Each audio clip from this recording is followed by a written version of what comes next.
ভাইয়া, তুই আমার চুল টানছিস কেন? তুই আমাদের বাসায় এসেই বদমাশি শুরু করে দিলি। ব্যথা পাচ্ছি তো। তো চুল টানতে আমার ভালো লাগে, তাই টানি। কি? আমার চুল টানতে তোর ভালো লাগে? ওয়েট কর, আমি খালামণির কাছে নালিশ করছি। पास वो आने लगे जरा जरा, नजर चुराने लगे जरा जरा, दिल पे वो छाने लगे जरा जरा, अपना बनाने लगे जरा जरा, जरा जरा जरा जरा जरा जरा। তোর সাহস তো মন্দ না, আমাকে জড়িয়ে ধরে আবার আমার নাম নিয়ে গান গাইছিস। বাত্তামিজ লাড়কা, ছাড় আমাকে। হুম, ছাড়বো না। একবার যখন ধরেছি আর কোনো দিন ছাড়বো না। তোকে সারা জীবন আমার বুকের মাঝে লুকিয়ে রাখবো। ওই দিন তোর থেকে বয়স অনেকটা বড়, আর তুই কি না আমাকে তুই করে সম্বোধন করছিস? বেয়াদব কি! আজ থেকে তুই আমাকে তুমি করে বলবি। দেখ ভাইয়া, ভালো হচ্ছে না কিন্তু। ছেড়ে দে আমাকে। কেউ এসে আমাদের জড়ানো অবস্থায় দেখলে খুব খারাপ হবে। ছেড়ে দে বলছি। ছেড়ে দিতে পারি একটা শর্তে। কি শর্ত? আগে বল, তুই আমাকে ভালোবাসবি? আর কতবার বলবো আমি তোকে ভালোবাসি না? তুই আমার থেকে মাত্র 1 বছরের বড়, তাই তোকে তুই তুই বলি, তুমি বলতে পারবো না। তাহলে তোকে ছাড়বো না। আরে খালামণি, তুমি কখন এলে? জারার মুখে খালামণি ডাকটা শুনে জারাকে ছেড়ে দিলাম। জারা আমাকে একটা ভেঙচি কেটে দৌড় দিল, আবার পেছনে ফিরে বলল,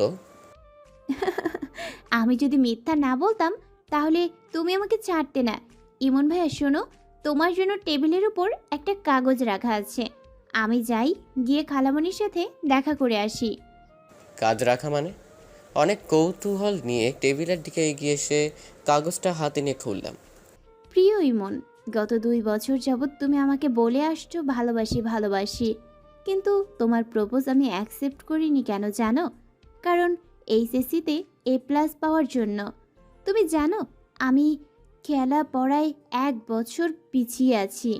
এ নিয়ে অনেক কথা শুনতে হয়েছে, তাই নিজের কাছে নিজে প্রতিজ্ঞা করেছিলাম এইচএসসিতে ভালো রেজাল্ট করব।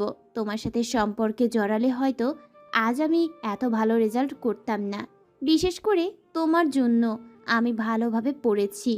তুমি ভার্সিটির স্টুডেন্ট, সেখানে আমি যদি হই ফেলটুস ছাত্রী তাহলে তোমার সাথে যায় না আমার। এখন আমিও ভার্সিটিতে ভর্তি হব, তোমার ভার্সিটিতে। দুজন সমকক্ষ না হলে হবে কি করে? তাই এখন আমি তোমাকে বলতে চাই, আমিও তোমাকে ভালোবাসি, অনেক বেশি ভালোবাসি। ইতি, তোমার যারা। ইয়াহু! যারা, তুই শুধু আমার। খালামণি, কেমন আছো তুমি? ভালো আছিস মা? তুই A+ পেয়েছিস। তোর মা আমাকে ফোন করে বলল, তাই আমি আর ইমন চলে আসলাম। ভালো করছো। আজ তোমরা যেতে পারবে না, আমাদের বাসায় থাকবে। সেটা তোকে আর বলে দিতে হবে না, আজ আমরা থাকছি। খালামণি কই তুমি? আমি রান্নাঘরে। কিছু বলবি বাবা? হ্যাঁ খালামণি, বলবো তো। কি রান্না করেছো? বিরিয়ানি? ওয়াও, বিরিয়ানি তো আমার ফেভারিট। জানি তো, যারাও ফেভারিট। এখন বল কি বলবি? আসলে যারাকে আমাদের সাথে নিয়ে যেতে চাই, আমাদের বাসায় কয়েকদিন বেরিয়ে আসবে। এই কথা? আচ্ছা ঠিক আছে, নিয়ে যাস। বিড়বিড় করে বললাম, যারাকে তো সারা জীবনের জন্য আমাদের বাসায় নিয়ে যেতে চাই। কিছু বলবি? হ্যাঁ, না কিছু না। তুমি ভালো করে রান্না করো। খালামণিদের বাসায় একদিন কাটিয়ে যারাকে নিয়ে আমাদের বাসায় চলে আসলাম। আমি তো হেব্বি খুশি, যারা আমার ভালোবাসা গ্রহণ করেছে। ভাইয়া, কি করছিস? হে বেয়াদব, আমি তোমার কোন জন্মের ভাই লাগি? যদি আর একবার ভাইয়া বলে ডাকিস তাহলে তোকে মেরে মুখ ভেঙে দেব। তোমার সাথে সম্পর্ক হতে না হতেই তুমি আমাকে শাসন করা শুরু করলে। যাও, তোমার সাথে ব্রেকআপ। ওই ওই প্লিজ, আমার সাথে ব্রেকআপ করিস না। তুমি যদি আমার সাথে ব্রেকআপ করিস তাহলে আমি স্ট্রোক করব। কাঁদিস না প্লিজ, তোমার কান্না আমার সহ্য হয় না। আমি তোকে স্ট্রোক করতে দেখতে চাই, তাড়াতাড়ি স্ট্রোক কর। Heartless girlfriend, broken my heart. দেখ, নিজ চোখে আমি স্ট্রোক করছি, কেঁদেও কিন্তু কুল পাবি না। তাড়াতাড়ি কর, সময় নেই। তুই একটা শাকচুন্নি। কি? আমি শাকচুন্নি? এইমাত্র তোর হার্ট ব্রোকেন হয়েছে না? ওয়েট কর, আমি তোর হার্ট এবার টেনে বের করছি। যারা আমার দিকে তেড়ে এসেছে, আমি যারাকে জড়িয়ে ধরে বিছানায় পড়ে গেলাম। যারার উপরে আমি যারার হাত দুটো আমার 2 হাত দিয়ে চেপে ধরলাম। খুব তো বলেছিলি আমার হার্ট বের করে নিবি, এবার আমি তোর হার্ট বের করে নেই। প্লিজ ইমন, আমাকে ছেড়ে দাও, আমার উপর থেকে ওঠো, আমার খুব অস্বস্তি হচ্ছে। উঠবো একটা শর্তে। আমি তোর সব শর্ত মানতে রাজি, প্রমিস। এবার উঠে পড়। আমাকে আর তুই বলবি না, তুমি বলবি। ঠিক আছে, তবে আমাকেও তোমার তুমি বলতে হবে। ওকে, ডান। আমি যারার কপাল একটু চুমু দিলাম। যারা লজ্জা পেয়ে দৌড়ে পালালো। হ্যাঁ। খালামণি, তোমাদের বাসায় এসেছি বেশ কয়েকদিন হয়ে গেছে। এবার তোমার বাদর ছেলেকে বলো আমাকে বাসায় দিয়ে আসতে। আজকেই চলে যাব। ইমন, ইমন, কোথায় তুই? জি আম্মু, বলো, কিছু বলবা? যারাকে ওদের বাসায় পৌঁছে দিয়ে আসো। আজই যাবি? না গেলে হয় না? আর কয়েকদিন থেকে প্লিজ। মা যেতে বলেছে, বাবা ব্যবসার কাজে কয়েকদিনের জন্য বের হবে। মা বাসায় একা একা থাকতে পারবে না, তাই যেতে বলেছে। তাহলে কি আর করার, চল তোকে এগিয়ে দিয়ে আসি। ভার্সিটিতে অ্যাডমিশন চেষ্টা দিয়ে চান্স পেয়ে ভার্সিটিতে ভর্তি হলো যারা। এখন আমি আর যারা একই ভার্সিটিতে পড়ি। আমি দ্বিতীয় বর্ষের ফাইনাল দিয়ে তৃতীয় বর্ষে উন্নতি হলাম। যারা প্রথম বর্ষে। ভাবতে ভালো লাগছে এখন থেকে প্রতিদিন যারার সাথে দেখা হবে। আমাদের মাঝে সম্পর্কটা বেশ ভালোই চলছে।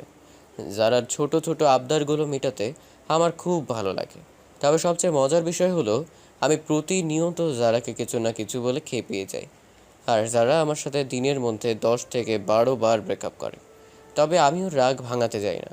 ও নিজেই কাঁদতে কাঁদতে এসে আবার প্যাচ আপ করে নেয় আর বলে, তুই একটা কুত্তা হারামি, অভিমানের ভাষাটাও বুঝতে পারিস না।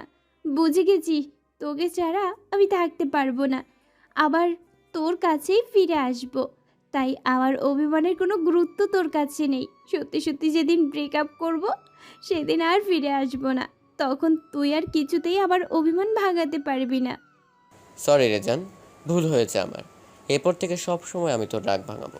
তবু তুই আমাকে ছেড়ে যাওয়ার কথা কখনো বলবি না। তুই যে আমার প্রাণবায়ু, তুই না থাকলে আমি নিঃশ্বাস নিব কী করে? প্লিজ আর কাঁদিস না। মনে থাকবে? আলবাত। এভাবে কেটে গেল 2টা বছর। আমারও অনার্স কমপ্লিট হয়ে গেল। গত 2 দিন আগে আমার লাস্ট পরীক্ষা ছিল। আমি বিছানায় শুয়ে আছি। আম্মু এসে আমার মাথা হাত রেখে বলল, ইমন, তোকে একটা কথা বলার আছে। হ্যাঁ বলো। তোর তো অনার্স শেষ হলো। এবার আমরা চাচ্ছি তোর বউকে বাসায় নিয়ে আসতে। আমি চাই না আমাদের বৌমা আর পরের বাড়ি থাকুক। মানে কি? বউ ঘরে আনতে চাইছো মানে কি? আমি বিয়ে করলাম কবে?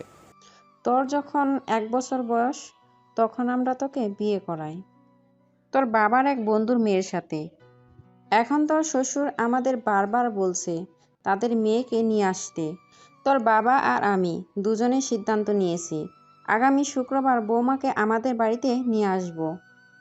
এই কথা তোমরা আগে কেন বলনি? আমি এই বিয়ে মানি না। পারবো না বাবার বন্ধুর মেয়েকে বউ হিসেবে মেনে নিতে, কারণ আমি একজনকে ভালোবাসি। এই কথা বলে কোনো লাভ নেই। আমাকে না বলে তোর বাবাকে গিয়ে বল। তাহলে বাবা আমাকে মেরে ফেলবে। পারবো না বলতে। তাহলে বিয়ে মেনে নাও বাবা, এতেই তোমার মঙ্গল। আমি গেলাম। আমার বিয়ে করেছি অনেক আগেই। এই কথা শুনে আমার মাথায় আকাশ ভেঙে পড়লো। এখন কি হবে? যারাকে আমি কী জবাব দিব? যারাকে একটা ফোন করা দরকার। হ্যালো যারা, তোর সাথে আমার কিছু কথা আছে। তোমার সাথে আমার কোনো কথা নেই। তুমি একটা বেঈমান। তুমি একটা বিবাহিত ছেলে হয়ে আমার সাথে মিথ্যা ভালোবাসা নাটকটা না করলেও পারতে। আজ তোমার সাথে সত্যি সত্যি ব্রেকআপ করলাম। তোমাকে একদিন বলেছিলাম, যেদিন সত্যি সত্যি ব্রেকআপ করব সেদিন তুমি বুঝবা। আজ সেই দিনটা। তুমি আমাকে আর কোনো দিন ফোন করবা না। তুই কি করে জানলি আমি বিবাহিত? তোমার আম্মু ফোন করে বলেছে। রাখি, ভালো থেকো। যারা আমার মুখের ওপর ফোনটা কেটে দিল। আমার প্রচণ্ড কষ্ট হচ্ছে। মনে হচ্ছে বক্ষদেশ এক্ষুনি ভেঙে গুড়িয়ে যাবে। এমন একটি পরিস্থিতির মুখোমুখি হতে হবে কখনো ভাবিনি। যারাও আমাকে কিছু বলার সুযোগ দিল না। আজ শুক্রবার। আজ আবার আমার নতুন করে বিয়ে। এই বিয়েতে আমার কোনো আগ্রহ নেই। ইচ্ছে করছে মরে যেতে, কিন্তু যার জন্য মরবো সেই তো আমাকে বুঝলো না। আমি 2টা ঘুমের ওষুধ খেয়ে নিলাম। টলমলো পায়ে বিয়ের আসরে আসলাম। কাজী কবুল বলতে বলল, আমি কবুল বলে দিলাম। চারপাশে কি হচ্ছে তা আমার মন মস্তিষ্কে কিছুই ঢুকছে না। বউ নিয়ে বাসায় ফিরে আসলাম। আমি ফ্রেশ হয়ে কোনো রকম বিছানায় গা এলিয়ে দিলাম। ঘুম যেন আর একটু দেরি করলো না আসতে। আমি ঘুমিয়ে গেলাম ঘুমের গভীর সমুদ্রে। এই শালা উগন্ডার নাইজেরিয়া, পড়ে পড়ে ঘুমাচ্ছিস? ওঠ ওঠ বলছি। লাথি কিন্তু একটা মারছি, এরপর কিন্তু কয়েকটা মারবো। ওঠ। মনে হলো কেউ আমার নিতম্বের উপর দুমদুম করে লাথি মারছে। আমি ঘুম ঘুম চোখ একটুখানি মেরেছি। মনে হলো আমার সামনে যারা বউ সেজে দাঁড়িয়ে আছে। আমি লাফ দিয়ে উঠে বসলাম। চোখ কয়েকবার কচলিয়ে আবার যারার দিকে তাকালাম। হ্যাঁ, সত্যি সত্যি যারা আমার সামনে দাঁড়িয়ে আছে। আমি স্বপ্ন দেখছি না তো? তুই তুই এখানে কেন? আমার শ্বশুরবাড়ি আমি থাকবো না তো কে থাকবে? তোর শ্বশুর বাড়ি মানে? দেখি সর, আগে আমাকে বসতে দে, তারপর বলছি। যারা বিছানায় উঠে আমার পাশে বসলো। এবার বলি, মিস্টার ইমন হলো আমার স্বামী, আমি তার বউ মিসেস ইমন। কেমনে কি? আমার জন্ম হওয়ার আগে আমার আরও 3জন ভাই বোন পৃথিবীতে এসেছিল, কিন্তু তারা জন্ম হওয়ার 7 দিনের মাথায় মারা যেত। বাবা এ নিয়ে বেশ দুশ্চিন্তায় ছিল। মাকে অনেক ডাক্তার দেখানো হয়, সাথে আমার ভাই বোনদেরও, কিন্তু কোনো কিছুতেই কিচ্ছু হয় না। বাবা শেষমেশ উপায় না পেয়ে ফকিরের কাছে যায়। তখন ফকির বলল, এরপর যার জন্ম হবে তাকে 7 দিনের আগে বিয়ে দিয়ে দিন, তাহলে সে বেঁচে থাকবে। আমার জন্ম হওয়ার পর আমার বাবা আর তোমার বাবা মিলে আমাদের বিয়ে দেয়। কথায় আছে না, ঝড়ে কাক মরে ফকিরের কেরামতি বাড়ে। এখানে ব্যাপারটা হলো ঠিক তাই। বিয়ে হওয়ার পর আমিও বেঁচে গেলাম। যারার কথা শুনে আমার প্রচণ্ড রাগ হচ্ছে। আমি ওকে জিজ্ঞেস করলাম, তুই তাহলে সবটা আগেই জানতিস? হ্যাঁ, জানতাম। এবার আমার মেজাজটা পুরো গরম হয়ে গেল। যারা গলা চেপে ধরে বললাম, তুই যখন সবটাই জানতিস তাহলে আমাকে এত কষ্ট দেওয়ার মানে কি? আরে ছাড়ো, আমার লাগছে। আগে আমার পুরো কথাটা তো শুনবা। কি কথা? এত জোরে কেউ গলা চেপে ধরে? শোনো, তুমি 4 বছর আগে আমাকে প্রপোজ করেছিলে, সেদিন মা সবটা দেখেছে। তারপর মা আমাকে তোমার আমার বিয়ের কথা বলে, আমাকে আরও বলে এইসব কথা তোমাকে না বলতে, তাহলে তোমার লেখাপড়ায় ক্ষতি হবে, আর আমাকে তোমার যোগ্য হতে। তাই আমি কিচ্ছু বলিনি। আমি মানলাম তোর বাবা আর আমার বাবা বন্ধু, কিন্তু তুই আমার সাথে নাটকটা করলি কেন? তুই জানিস আমার কতটা কষ্ট হয়েছে? এটা ছিল তোমার ভালোবাসার পরীক্ষা। আমি দেখতে চেয়েছিলাম তুমি আমাকে কতটা ভালোবাসো। আমার পরীক্ষায় তুমি পাস। পরীক্ষা মারাও? আজ তোমার খবর আছে সোনা পাখি। এই আমার কাছে আসার আগে শ্রোতাদের বিদায় দাও। বাসর রাতে আমরা কি করব তা তাদের জানিয়ে করব। গল্প শেষ। এবার আপনারা আসতে পারেন। আর হ্যাঁ, আমাদের পেজটি ফলো দিতে ভুলবেন না।